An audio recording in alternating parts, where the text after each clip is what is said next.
கர்த்தர் நல்லவர், அவர் கிருபை என்றும் உள்ளது. ஆமென் சொல்லலாமா? 1 பேதுரு 5ஆம் அதிகாரம். அப்போஸ்தலனாகிய பேதுரு எழுதின கடிதம், முதல் கடிதம், முதலாம் நிருபம், 5ஆம் அதிகாரம். 1 பேதுரு, எல்லாரும் எடுத்துக்குங்க. 1 பேதுரு 5ஆம் அதிகாரம் 8வது வசனத்தை வாசிக்கலாம். தெளிந்த புத்தி உள்ளவர்களாய் இருங்கள், விழித்திருங்கள், ஜாக்கிரதையாயிருங்க, எச்சரிக்கையாயிருங்க, அவேர்னஸ், அலர்ட்டாயிருங்க. ஏன் நான் இப்படி சொல்றேன் அப்படின்னா, உங்கள் எதிரியாய் இருக்கிற, உங்கள் பகைஞனாய் இருக்கிற, உங்கள் சத்ருவாய் இருக்கிற, உங்கள் எதிராளியாய் இருக்கிற, உங்கள் விரோதியாய் இருக்கிற, எத்தனை வார்த்தை வருது பாருங்க அதுல. பிசாசு என்பவன்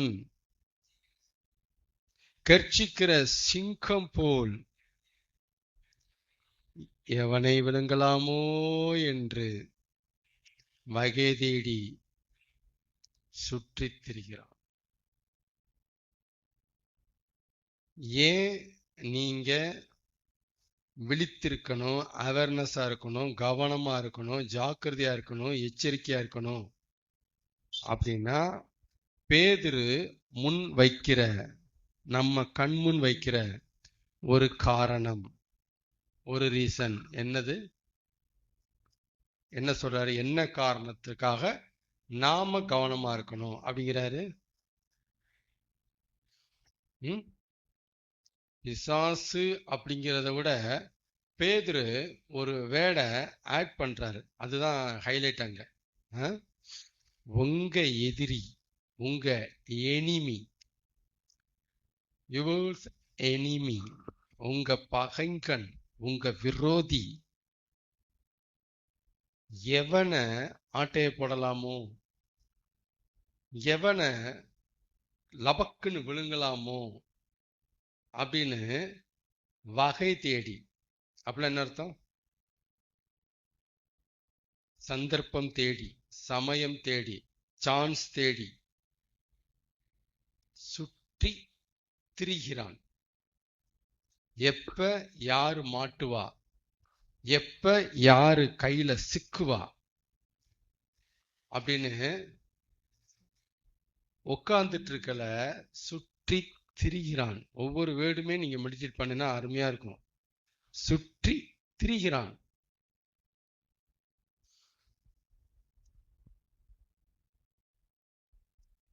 அப்ப பேதுரு பிசாச என்னன்ட்டு மென்ஷன் பண்றாரு?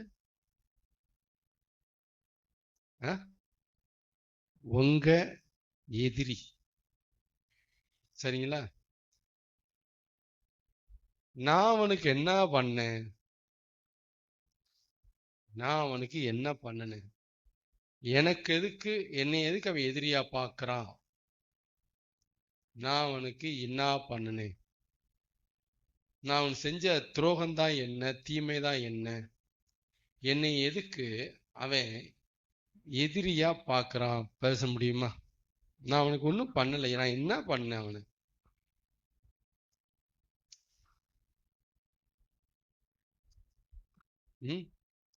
சொல்லுங்க. ஒரு ஆளுக்கு, ஒருத்தருக்கு ஒருத்தன் எதிரியா ரெண்டு வகையில மாறுவான். எதிரியா ரெண்டு வகையில மாறுவான்.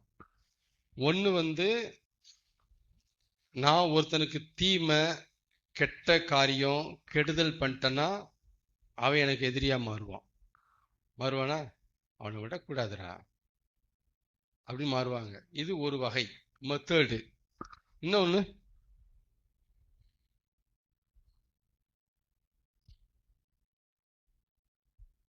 என்ன வருமா, நல்லா இருக்கானே, விடக்கூடாது,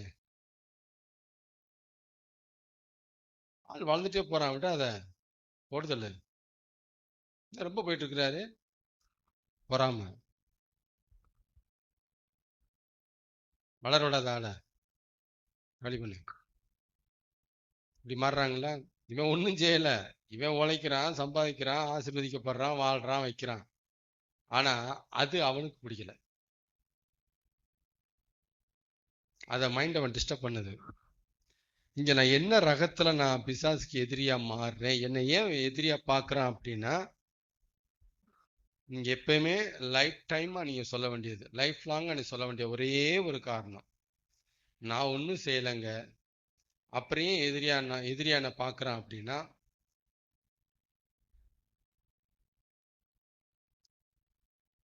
அவனுக்கு எதிரியா இருக்கிற கர்த்தர் யாரு? பிசாசுக்கு எதிரி. கர்த்தர் பிசாசுக்கு எதிரி.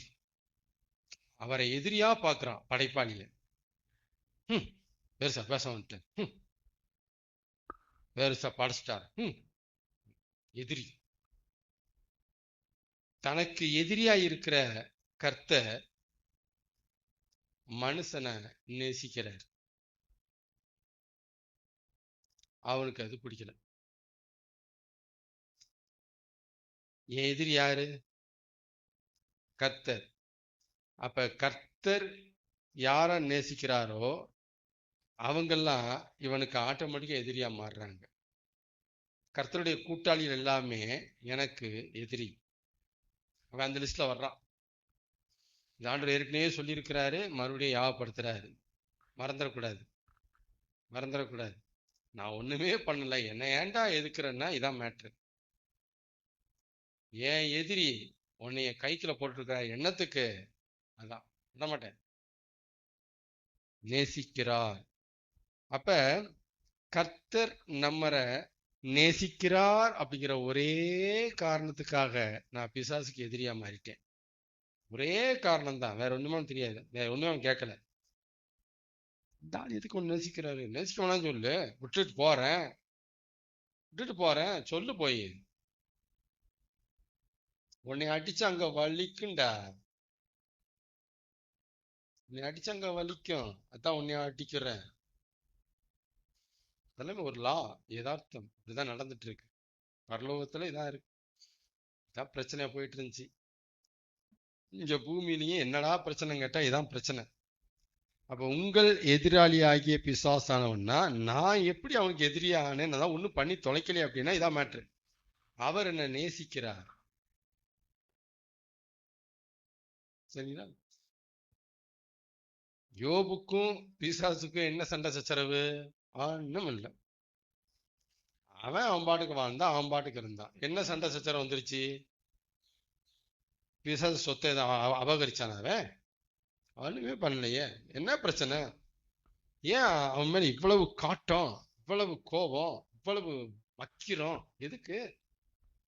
உத்தமனும் சன்மார்க்கனும் தேவனுக்கு பயந்து பொல்லாப்புக்கு விலகுகிறனுமாகிய இவனை பாராட்டு வாங்கிட்டு இருக்கிற.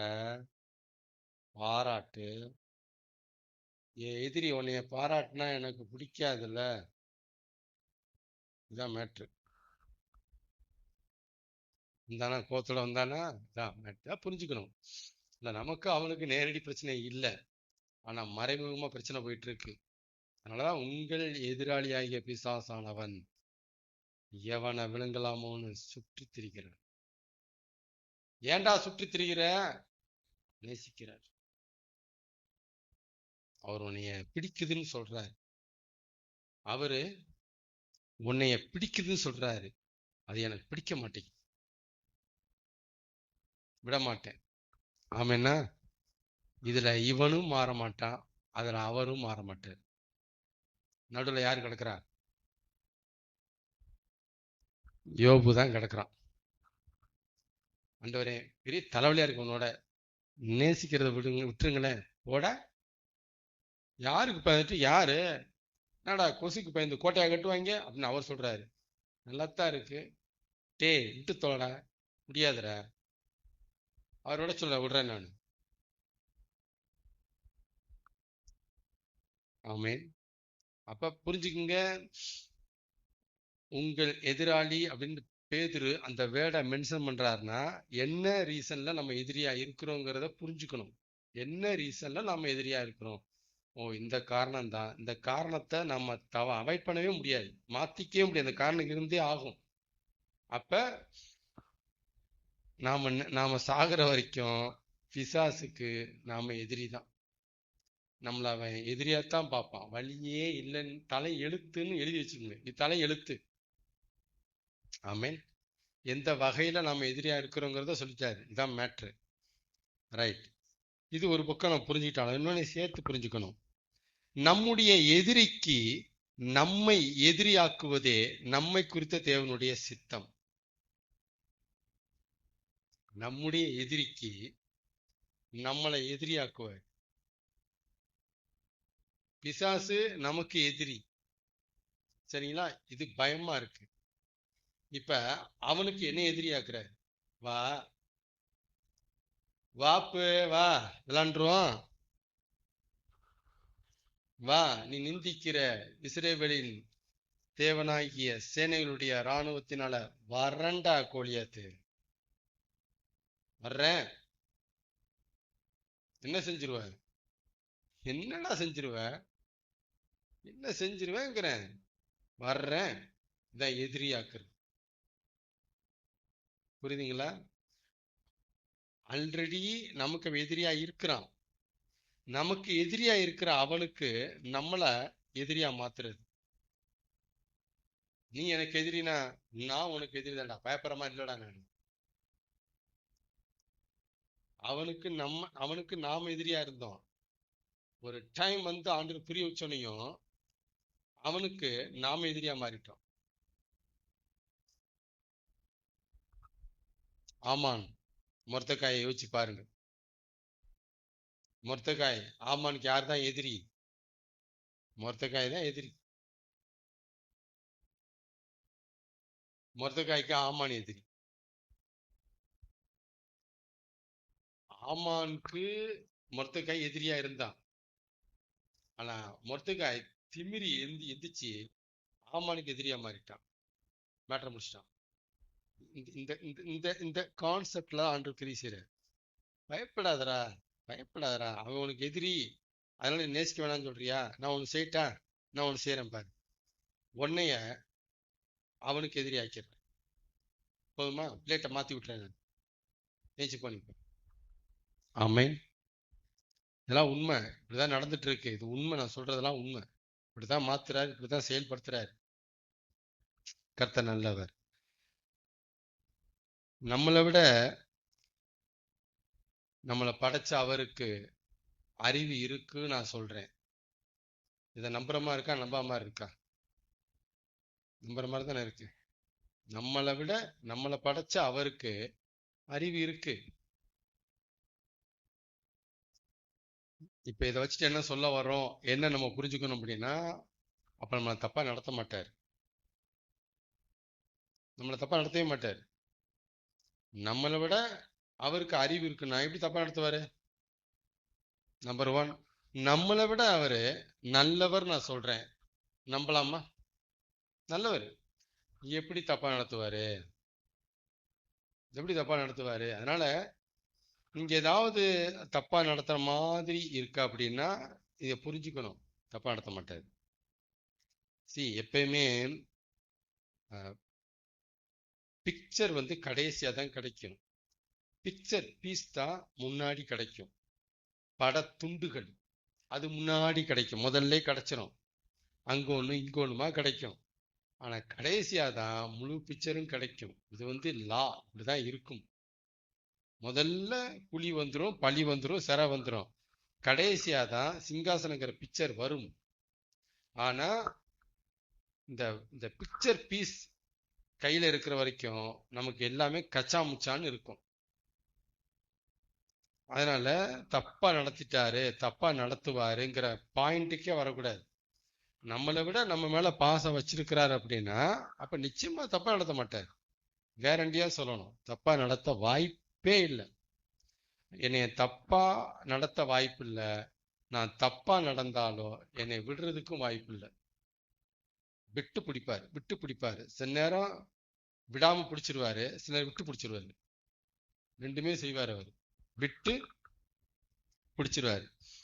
தாவீத பட்சிபால் விஷயத்துல விடாம பிடிக்கல, விட்டு பிடிச்சாரு. இது ரெண்டுமே செய்வாரு, நம்பலாம.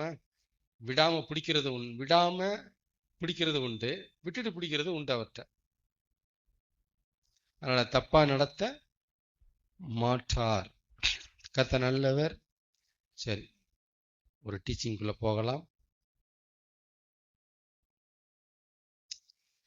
நம்ம மனசு சொல்றதுக்கு முன்னாடி மத்தேயு 15ஆம் அதிகாரத்தை எடுங்க. மத்தேயு 15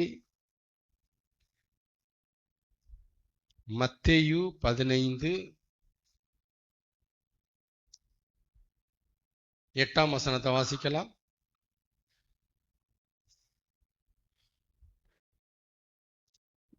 இந்த ஜனங்கள் தங்கள் வாயினாலே என்னிடத்தில் சேர்ந்து தங்கள் உதடுகளினாலே என்னை கனம் பண்ணுகிறார்கள், துதிக்கிறார்கள், போற்றுகிறார்கள், பாடுகிறார்கள், பேசுகிறார்கள். எதினாலே? உதடுகளினாலே பேசுகிறார்கள், பாடுகிறார்கள், வாயினாலே பாடுகிறார்கள், கனம் பண்ணுகிறார்கள். அவர்களுடைய மனசோ அந்த பாடுகிற அந்த விஷயத்துல கனெக்ட் ஆகல, தூரமா இருக்கு, ஜாயிண்ட் ஆகல. பாருங்க, மனசு சேராமையே பாட முடியும். இன்னும் இப்படி சொல்றேனே, மனசு பாட்ட பாடாமையே வாய் மட்டும் பாட முடியும். மனசு சோத்திரம் சோத்திரம் சொல்லாமலேயே வாய் மட்டும் சோத்திரம் சொல்ல முடியும். It's possible. அதான் ஜீசஸ் தெளிவா அழகா பேசுறாரு. இருதயமோ தூரமாய் விலகி இருக்கு, ஆனா வாய் பாடுது. சரிங்களா? அப்ப தேவன் என்ன எதிர்பார்க்கிறார் அந்த வசனத்துல?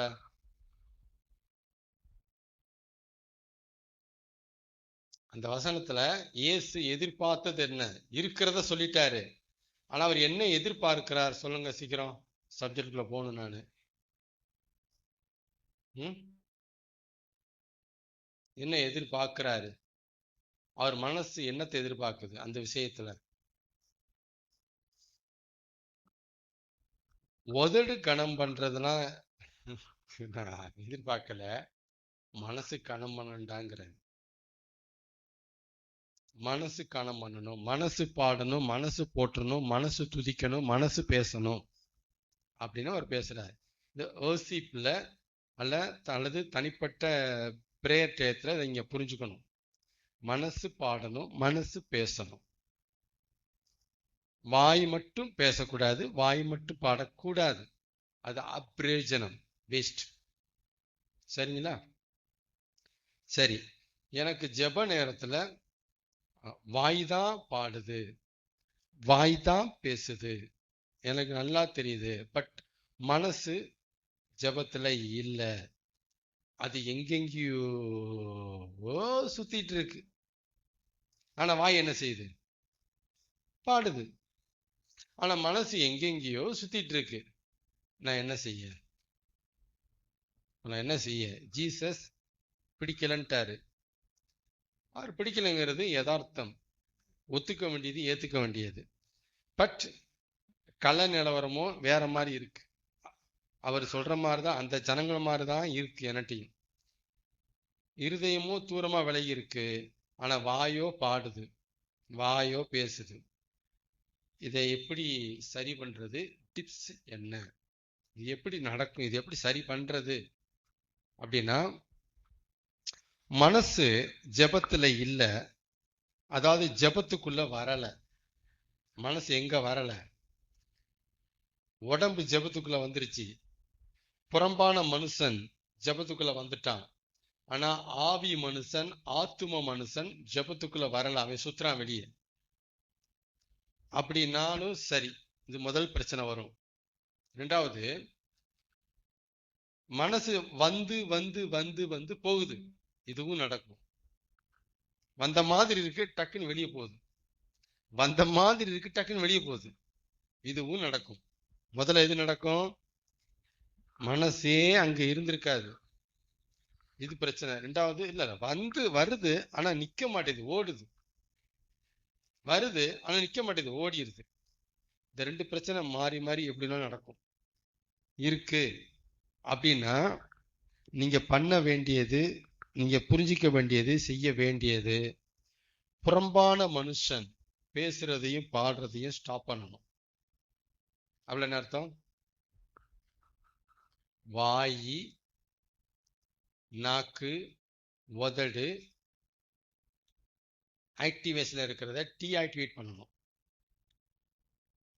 வாய் என்ன செய்யக்கூடாது? பாடக்கூடாது, பேசக்கூடாது, பூட்ட போட்டணும். ஆத்மா ஜெபத்துல கனெக்ட் ஆகல அப்படின்னாலே செய்ய வேண்டிய முதல் வேலை என்ன சொன்னேன்?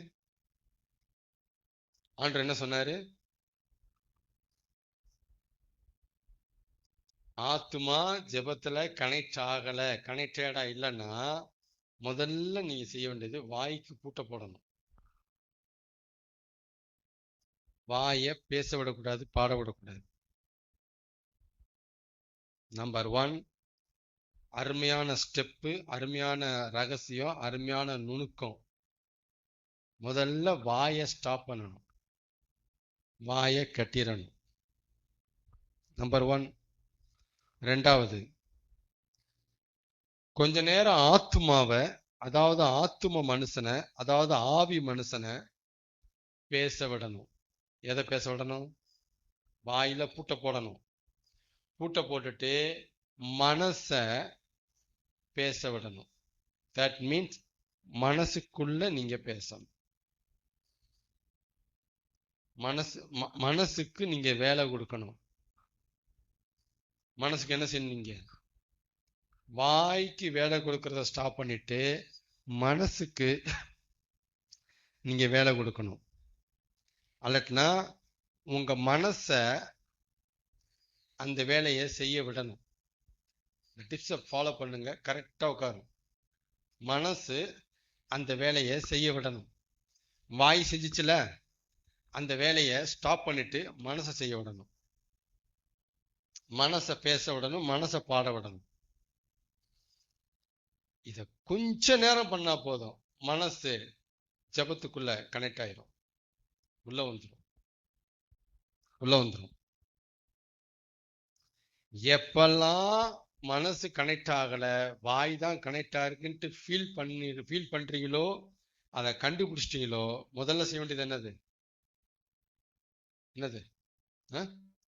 வாய்க்கு பூட்ட போடணும். அப்படின்னா அமைதியா இருக்குன்னு அர்த்தம். எதையும் பேசாம அமைதியா இருக்கணும். First step. ரெண்டாவது என்ன செய்யணும்? அப்படியே ஜபத்தை முடிச்சு வீட்டுக்கு வரக்கூடாது, ஜபத்தை முடிச்சிடக்கூடாது. ரெண்டாவது என்ன செய்யணும்? மனசை பேச விடணும், மனசை பாட விடணும், மனசுக்கு வேலை கொடுக்கணும். மனசு வாய் செஞ்ச வேலையை மனசு இப்ப செய்ய விடணும். கொஞ்ச நேரம் தான். இதை நீங்க செஞ்சிட்டீங்க அப்படின்னா ஆட்டோமேட்டிக்கா என்ன நடக்கும்? மனசு ஜபத்துக்கு உள்ள வந்துடும். அப்படின்னா ஆவி மனுஷன் ஜபத்தோட கனெக்ட் ஆவான். ஆத்தும மனுஷன் ஜபத்தோட ஜப நேரத்துல கனெக்ட் ஆவா, கேரண்டி. நிச்சயமான வார்த்தை. பயிற்சி எடுத்து அனுபவத்தோட ரிசல்ட்ட சொல்றேன் நான். இது எப்ப மட்டும் சொல்றேன் நானு? எப்ப மட்டும் இந்த டிப்ஸ்?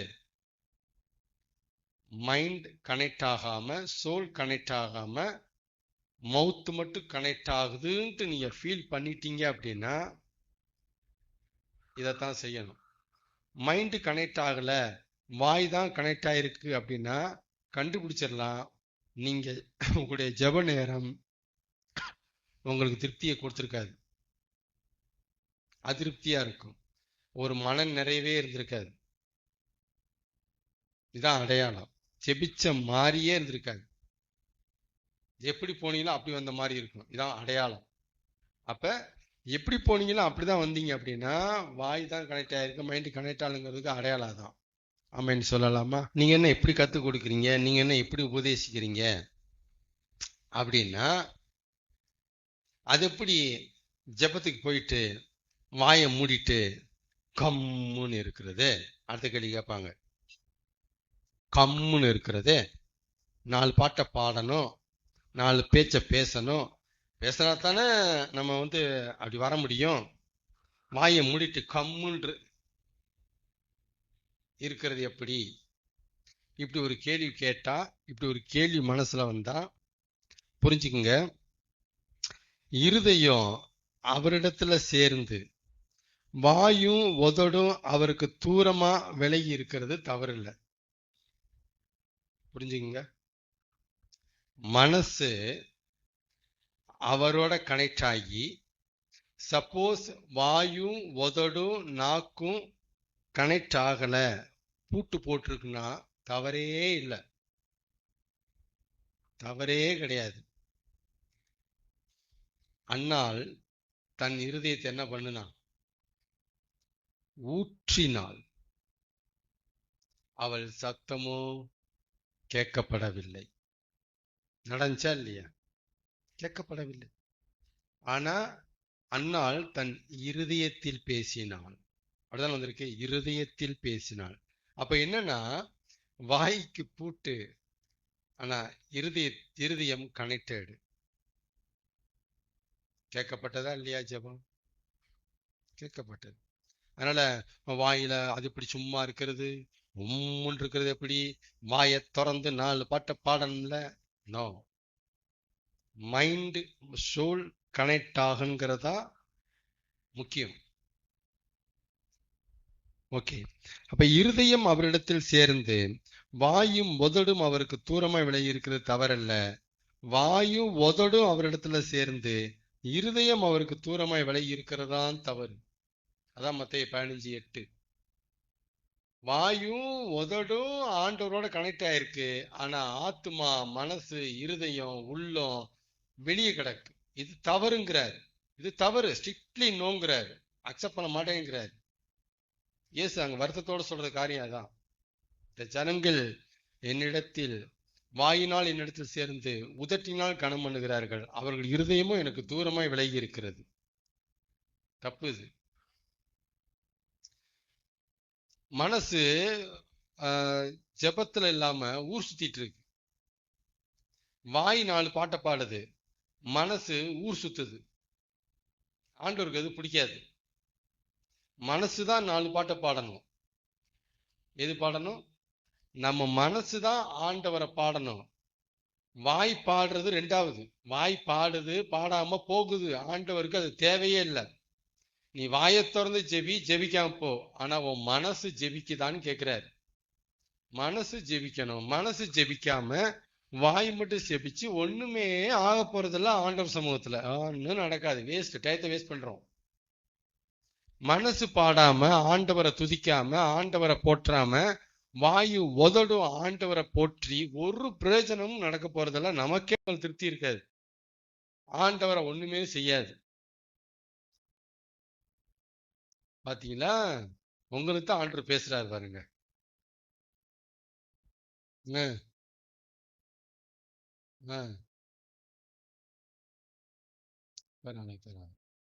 திருப்தி இல்லை. அதனாலதான் இதெல்லாம் அனுபவத்தை உண்மையா ஷேர் பண்றாங்க பாருங்க. இதுதான் உண்மையான விசுவாசம். இந்த உண்மையை தான் ஆண்டவர் எதிர்பார்க்கிறாரு. அதனால மத்தேயு 15:8 ஆண்டவர் தான் பேசுறாரு. வாயும் உதடும் கனெக்ட் ஆயிருக்கு, சேர்ந்திருக்கு, ஆனா மனசு வெளியே இருக்கு. மனசு வெளியே இருந்தா திருப்தி இருக்காது, சீக்கிரம் தூங்கிரும், தூக்கம்தான் வரும். சரிங்களா?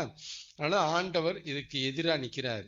இந்த மாதிரி இருந்துச்சு அப்படின்னா நீங்க என்ன செய்யணும் அப்படின்னா, வாய் பாடுறத, வாயினால பேசுறத நிப்பாட்டிடணும்னு சொல்றாரு. வாய்க்கு பூட்ட போடணும். ஜெபத்துல உட்கார்ந்து முழங்கால் போட்டு, நான் பாடுறேன், நான் பேசுறேன், ஆனா எனக்கு தூக்கம் வந்துடுது, ஆனா எனக்கு திருப்தியே இருக்க மாட்டேங்குது, என் மனசு எங்கெங்கயோ சுத்துது, ஆனா வாயி நன்றியால் தூதி பாடுன்னு பாடுது, ஆனா மனசு ஊர் சுத்துது. அங்க நினைக்குது, இதை நினைக்குது, அங்க போகுது, இங்க வருது, குரங்க விட ஃபாஸ்டா தாவுது.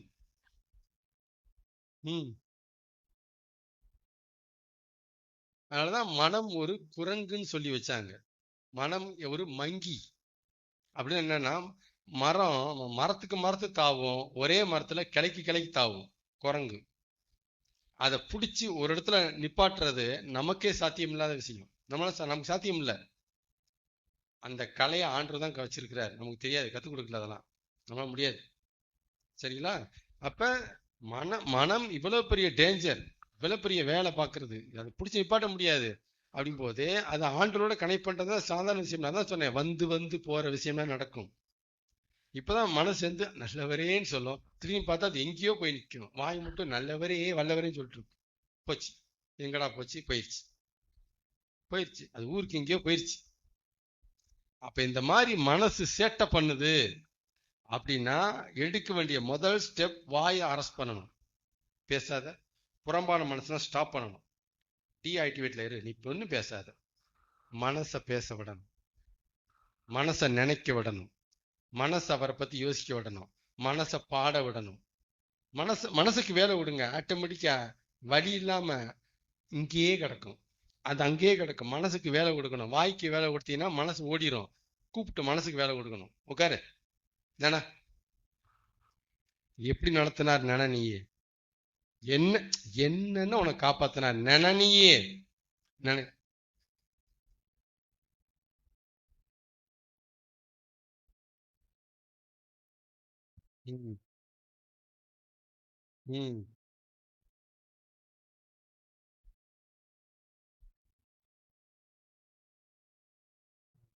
அதனால அந்த டிப்ஸ் எல்லாம் கொஞ்சம் புரிஞ்சுக்கங்க. இது வந்து எப்படி ப்ராக்டிக்கல் டிப்ஸ்,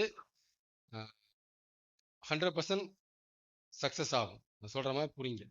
அதனால மனசை பேச விட்டு கொஞ்ச நேரம் தான், 3 நிமிஷமோ 5 நிமிஷமோ 10 நிமிஷமோ தெரியாது எனக்கு, கொஞ்ச நேரம் நீங்க பேச விட்டீங்கன்னா மனசு ஆட்டோமேட்டிக்கா ஜெபத்துக்குள்ள வந்துடும். சுத்திர மனசு உள்ள வந்துடும். வந்துச்சுன்னா அப்புறம் பாருங்க கதையை, அப்புறம் பாருங்க மனசு ஜெபத்தை டேக் ஓவர் பண்ணிக்கிடும், டேக் கேர் பண்ணிக்கிடும். அப்புறம் வாய் திறக்கும் பாருங்க. வாய் திறந்து பாடுற பாட்டுக்கு ஒரு அர்த்தம் இருக்கும். வாய் திறந்து பேசுற பேச்சுல நமக்கே அருமையா இருக்கும். ஆமேனா? அதனால மனசு உங்களுக்கு கனெக்ட் ஆகணும். ஆராதனை நேரத்துல, ஜெப நேரத்துல, பிரசங்க நேரத்துல மனசு களத்துக்கு வந்துட்டா போதும், ஆட்டம் சூடு பிடிக்கும், களகட்டும். அனுபவிச்சு சொல்றேன் நான். ஆனா என்ன நீங்க புரிஞ்சுக்க வேண்டியது, மனசு சேராமையே, மனசு இல்லாமலேயே, மனசு ஒத்துழைக்காமலேயே நம்மளால பாட முடியும், நம்மளால துதிக்க முடியும், நம்மளால பேச முடியும், செய்ய முடியுங்கிற இந்த ஒரு சத்தியத்தை அறிஞ்சுக்குங்க. செய்ய முடியும். அப்ப பாடுறவங்கெல்லாம், ஜெபிக்கிறவங்க எல்லாம் மனசால செய்யறாங்களா? No guarantee. 2வது சத்தியம் புரிஞ்சுக்கணும், உத்தரவாதம் இல்லை. ஆமே. மனசுல இருந்து ஜெபிக்கிறதுக்கும் வாயை மட்டும் ஜெபிக்கிறதுக்கும் ஏகப்பட்ட வித்தியாசம் நல்லாவே தெரியும். ஆமேன், ஆமேன். அதனால 15:8 மத்தியில நிறைய டிப்ஸ் இருக்கு. இது அன்றாட வாழ்க்கையில நம்ம ஃபாலோ பண்ண வேண்டிய, அனுபவிக்கிற விஷயங்கள் எல்லாமே. இந்த சங்கடங்களை நம்ம அனுபவிப்போம். அதனால மனசு ஜெபத்துக்கு வரல அப்படின்னாலும், இல்ல வந்த மாதிரி இருக்கு, அப்புறம் எங்கிட்டு போச்சுனே தெரியலையே, வாய் தான் அது பாட்டுக்கு வண்டி ஓட்டிட்டு இருக்கு, மனசை காணும் அப்படின்னு தேடுற மாதிரி இருந்தாலும், நீங்க பண்ண வேண்டிய நடவடிக்கைகள், ஸ்டெப், ஆக்ஷன்ஸ் இதுதான். இதை நீங்க பண்ணுனீங்கன்னா மனசு உள்ள வந்துவிடும். மனசு உள்ள வந்துருச்சுன்னா ஹோல் பிரேயர் டயத்தையும் ஜெப நேரத்தையும் அது டேக் ஓவர் பண்ணிடும், டேக் கேர் பண்ணிக்கிடும். ஆமேன். அப்படி நீங்க வாயை மூடிட்டு இருக்கிறது தப்புன்னு நினைக்கிறதே முதல்ல தப்பு, அதுவே தப்பு. வாயை மூடிட்டு போய் ஜெப நேரத்துல இருக்க சொல்ற முதல் பாஸ்டரே நீங்களா தான் இருப்பீங்க அப்படின்னா அதுதான் தப்புங்கிறேன் நான். அப்படி நினைக்கிறதே தப்பு. ஏன்னா வாய் ஜெபத்துல கனெக்ட் ஆகிறத ஆண்டவர் முக்கியமே படுத்தல, உன் மனசு கனெக்டா இருக்கான்னு தான் ஆண்டவர் கேட்கிறாரு. அண்ணாள் பாடுறா, வாயை திறக்கல. ஆனா பாரேன், அந்த பிள்ளைக்கு நான் பிள்ளையை கொடுத்தனா இல்லையா, எனக்கு மனுஷன் முகத்தை பார்க்கிறான், ஆண்டவரும் அவருக்கு இருதயம் தானே முக்கியம். இருதயம் கனெக்ட் ஆகாம வாய் கனெக்ட் ஆகி என்ன செய்யன்னு கேட்கிறாரு, வேஸ்ட்டுடாங்கிறாரு. ஆனா அப்படி ஆக முடியுங்கிறத சத்தியத்தை புரிஞ்சுக்கணும். அப்படி செய்ய முடியும், அப்படி செய்ய முடியும். ஆமென்.